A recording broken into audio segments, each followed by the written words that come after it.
شروع کرتا ہوں اللہ تعالیٰ کے نام سے جو بڑا مہربان اور نہایت رحم فرمانے والا ہے۔ حضرت عبداللہ بن عباس رضی اللہ تعالی عنہما فرماتے ہیں کہ قریش نے نبی اکرم صلی اللہ علیہ وآلہ وسلم کی بارگاہ میں عرض کی، آپ ہمارے لیے دعا کریں کہ صفا پہاڑ ہمارے لیے سونا بن جائے، تب ہم آپ پر ایمان لائیں گے۔ آپ صلی اللہ علیہ وآلہ وسلم نے فرمایا، کیا تم واقعی ایمان لے آؤ گے؟ انہوں نے کہا، جی ہاں۔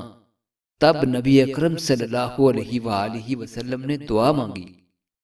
فوراً حضرت جبریل امین علیہ السلام حاضر بارگاہ ہو گئے اور عرض کی، اللہ تعالیٰ آپ کو سلام ارشاد فرماتا ہے اور فرماتا ہے، اگر آپ کی خواہش ہے تو ہم کوہ صفا کو سونے کا بنا دیتے ہیں، لیکن اگر اس کے باوجود کسی نے انکار کیا تو پھر میں ان کو ایسا عذاب دوں گا جو ساری کائنات میں کبھی کسی کو نہیں دیا گیا ہوگا، اور اگر آپ چاہیں تو میں ان کے لیے توبہ اور رحمت کے دروازے کھول دیتا ہوں۔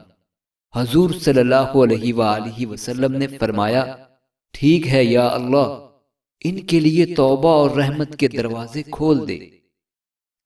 حضرت واصلہ بن اسقر رضی اللہ تعالیٰ عنہ فرماتے ہیں کہ رسول اللہ صلی اللہ علیہ وآلہ وسلم نے ارشاد فرمایا، اللہ تعالیٰ فرماتا ہے، میں اپنے بندے کے گمان کے مطابق ہوتا ہوں، اب اس کا جو دل چاہے میرے بارے میں گمان رکھ لے۔